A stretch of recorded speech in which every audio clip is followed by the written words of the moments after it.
If you've seen the mentions of metal cups recently, it was specifically Stanley branded. People were testing them for lead, which is concerning, and I should test the ones that I have, but I generally understand why it's happening, and there's some validity to it. I don't know how much. Again, I should try to find those test strips and check the ones that I have. Basically, some companies apparently were using lead solder because it's a thermal cup. It's double walled, and then on the bottom or whatever, they have to solder things together. And it's cheaper and easier. No surprise, capitalism. Check this real quick. Here's a random 2023 Sojimus recalls Cupkin stainless steel children's cups. This is a legitimate website, cpsc.gov. We look in here. That's what they look like. Double-walled stainless steel cups, levels of lead that exceed the federal lead content ban. And this was recent, July 20th, 2023. This isn't even the Stanley thing. And you can see the bottom of the cup doesn't have like a specific thing. In this case, this cup has a rubber thing on the bottom. My question is, why is this even remotely acceptable to use lead solder, considering there are other options available? It doesn't make sense to me. Let's see if there's another one. Okay, it looks very similar to the other type. So this mentions the bottom exterior of the stainless steel cup contains an accessible solder bead with levels of lead that exceed the federal ban. If ingested by a young child, it messes up their brain. Is there lead in your reusable water bottle? Stanley says it uses some lead in its industry standard manufacturing process. So we asked other brands if they do the same. Cups. So I guess there were people buying these cups. I had no idea. Videos of Stanley Cup owners were testing with at-home kits. See, assuming these videos were legit, and I don't really have a reason to disbelieve all of the at-home testing kit videos that people had done, it clearly shows that it exists and their industry standard process isn't functioning properly. Like, the cup's not going to exist in perpetuity as a functional, fully assembled item. It's going to end up in a landfill or who knows what, maybe recycled. So the Wired article, they talked with various companies. Why is lead used in the bottles? As I had mentioned, it's probably the vacuum seal. Stanley uses the same manufacturing process for all of its vacuum seal bottles, including tumbler. Okay, it's got a circle. I haven't seen that. Vacuum sealed vessels usually have 2 layers, which is why occasionally called double-walled insulated bottle. Between those 2 layers is dead space designed to minimize heat or cold transfer from the inner layer to the outer layer. This will help keeps your drink cold or hot. That is kind of unusual. I've never seen this inner circle thing. Although technically this has a inner circle, but it's much larger and it's rubber. You can see the pellet that Stanley refers to at the bottom of your drink container. It seals those layers together where they all meet at the bottom. A process called lead soldering. And here's a link they posted to whatever this website is. Lead versus lead-free solder, which is better. Now let's see what the justification is of using lead solder. Lead solder has been the preferred material for electronic manufacturing for decades due to its low cost. Wow, shocking, low cost. People are willing to F other people over because of low cost manufacturing. Lower melting point and ease of use. So literally all production related BS to justify lead solder. The same situation with ammo for weapons that have lead in them, like whatever for the 22s and stuff. People still use lead as far as I know. It's stupid because it's cheaper. However, there have been heightened concerns about the health and environmental effects. Wow, really? 2006, the European Union banned certain hazardous substances in electronic products, including lead. So honestly, Europe is like one of the, trying to think of what term I can use. They're one of the sanest, smartest, most reasonable ones regarding things like this because they will actually take action to deal with it. They've done it in the camera stuff. Well, I mean, they did one irritating thing in the camera thing, but that's gone now. I don't know if it was them specifically, but it was some European group. Added a tax to cameras that could record for longer than 30 minutes at a time. And that messed up the camera industry. That messed up me from a production standpoint. But that's gone now, thankfully. And slowly, cameras are getting longer record times back. It's not a fast process, but anyways, that's a bad example. They shouldn't do stuff like that, in my opinion. But with this, with USB-C, forcing Apple to use USB-C connectors, things like that, yes, very awesome. So I applaud them for taking actions like this, because the United States, our government's not going to do it, and they're stupid. Obviously, I can vote for people that might do it, so I'll have to consider that in the future. But it's just like totally out the window with a lot of our society. It's frustrating. But anyways, they banned certain hazardous materials, including lead in electronics. Smart. That should be the case. The justification of lower cost and easier should not function in business like that. If you're selling a thing to a person and you give them something with a material that could make them physically messed up, that's not a good thing. Lead solder is a metal alloy that is composed of lead and tin as its base components, also known as SNPB solder. One of my concerns when I was younger, I'd messed around with electronics and stuff, and I didn't think about these things. I mean, I was a kid, so I probably was exposed. I probably exposed myself to things like that, taking apart old computer parts and electronics. Lead pipes and any water supply pipes that are joined with lead solder were banned a long time ago in new piping, but it still exists around, apparently. It's not good. Lead alloys have a melting point of 183 C, but the thing is it can be chipped and such. The advantages of lead solder include easier working temperature, shock resistant. Okay, that's one property. There are a few internal flaws. However, it's more to note that the lead material is harmful to the body as it's readily absorbed. Yes. Again, these still don't feel like good justifications. Lead-free solders typically contain a variety of metals. Some of the components you may find in lead-free solder include tin, copper, silver, nickel, zinc. The most common lead-free mix is tin copper, which has a melting point of 217 degrees C compared to 183. So yes, you need a higher temperature. Makes it more challenging. Comparing the cost, it's cheaper, 1/10 the price. So basically money. It all comes down to human greed. It's stupid. I obviously would prefer to pay more for a product if it's going to be excluding things like this, you know? Environmental concerns, yes, it's going to leach into water. It can bioaccumulate in the food chain. Yeah, duh. This information is known. Why is it acceptable? It shouldn't be acceptable. It's in my mind, it's a simple thing. But again, it comes down to profit. And it's disgusting. Which is better? I don't care if it has better properties. If it, again, has a huge health risk to humans and other creatures like us, animals, whatever, then it should not be used. It should be that simple. So that's the gist of it. Let's see what they say in here. Technically, the vessel does contain lead, but it's enclosed and should never come in contact with your drink or skin. Sure, never. However, should you drop the water bottle or otherwise get it damaged, this piece of steel comes loose, there's a chance that lead can be exposed to your skin. This is so stupid. Also, another irritating one, which is much less of a problem now, is that compact fluorescent bulbs, you know, the twirly ones, where it's like a glass tube that's twirled around, those have mercury in them to make them function. And thankfully, LEDs have arrived and they're better in pretty much every regard. But for a long time, CFL was an alternative to the incandescent, you know, standard bulbs. And that was just such a hassle to deal with those. And obviously, if you broke them, mercury is out there. It's stupid. These type of things are allowed. Like, oh, you drop it, it's not going to be a problem. But hey, you drop it and it's broken, then you're exposed to it. Like no one's ever going to have an accident with a thing. Have you ever dropped a cup before? I don't know, but as long as you don't drop it.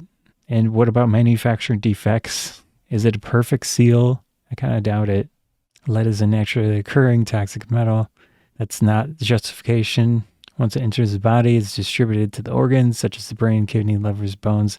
High levels of lead exposure can be fatal with lower levels, which can happen at a microscopic amount. Lead poisoning in adults can cause nerve disorders, decreased kidney function, fertility issues, and in children, developmental delays, seizures.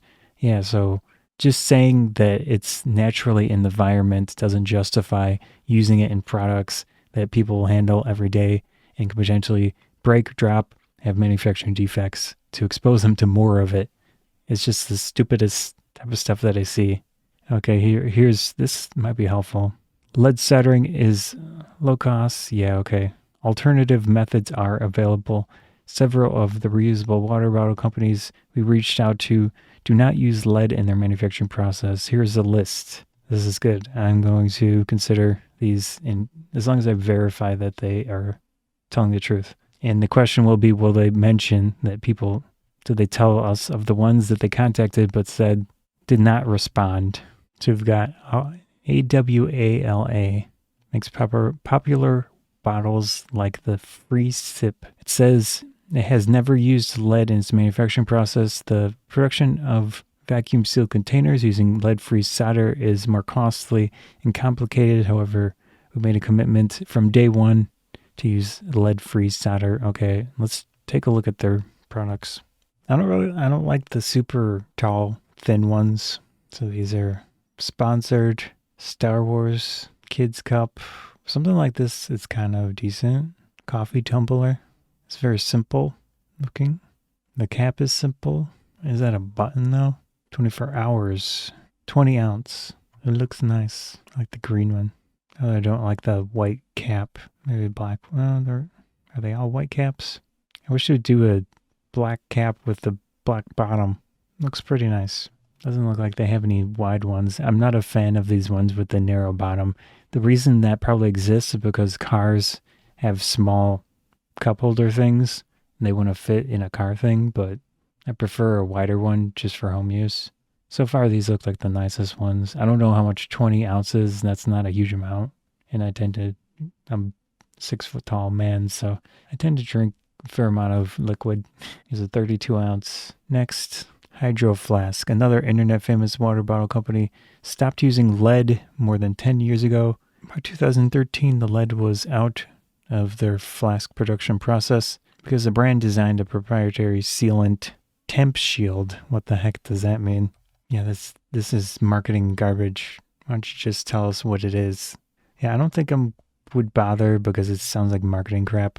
Clean Canteen with a K also foregoes lead, instead using a non-crystalline silica bead to create its vacuum insulated bottles. Process uses silica instead of lead. The same, except higher heat is required to melt the silica. Company's director, global operations. While some forms of silica can be dangerous, very fine particles are inhaled. Sand is made from crystalline silica, so even finer than that. This doesn't apply to non-crystalline silica glass. The same respiratory health properties as silica in its non-crystalline form does not have the same respiratory health properties as crystalline silica.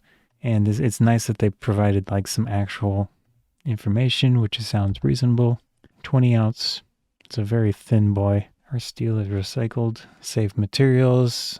Sure. I'm not going to believe marketing stuff. Wide loop cap. Okay, that looks, well, how much liquid is in here? 40 ounce. Easy to clean, apparently.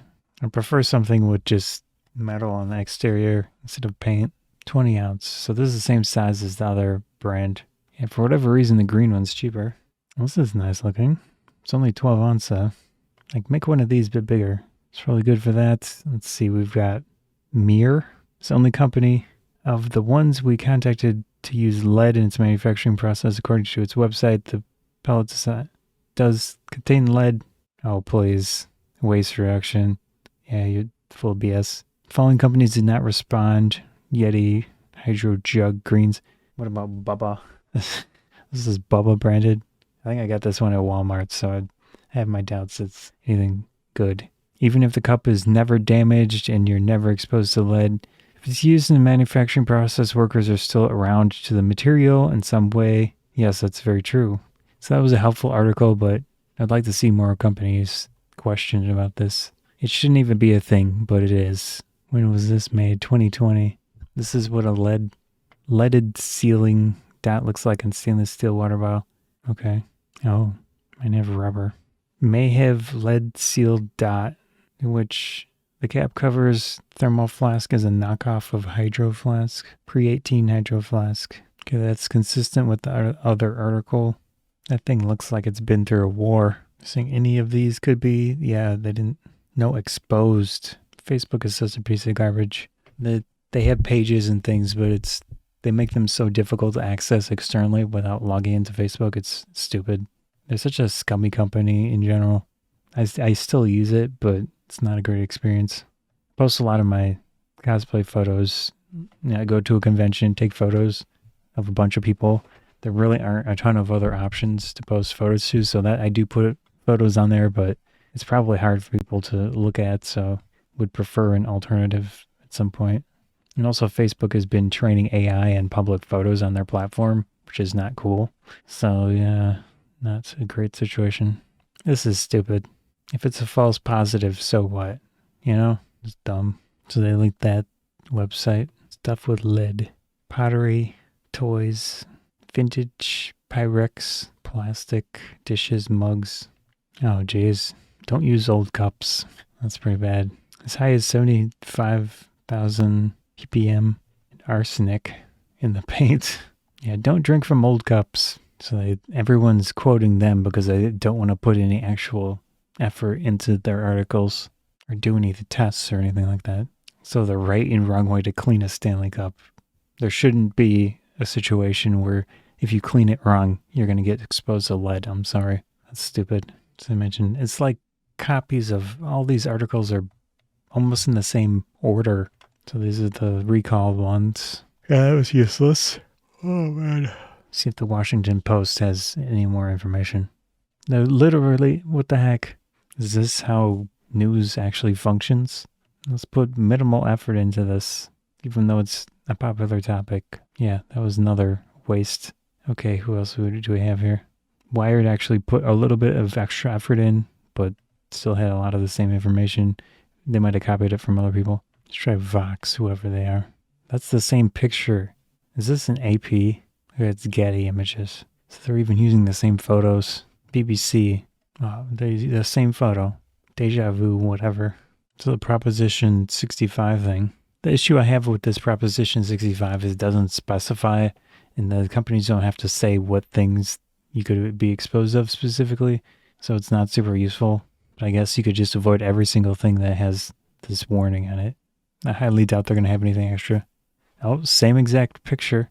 Same flipping photo. Like, what's the point of all these news sites existing if they're going to report the same exact information? They probably all circle jerked, copied one of them. One of them wrote it, and then the other 50 of them were like, hey, let me get that.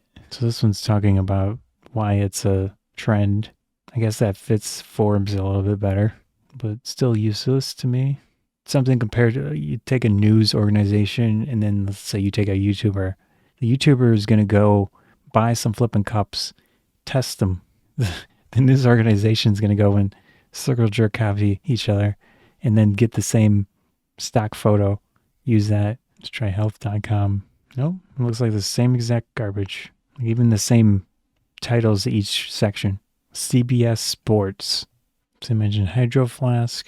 Mentioned Clean Canteen, Winsa Glass Tumbler.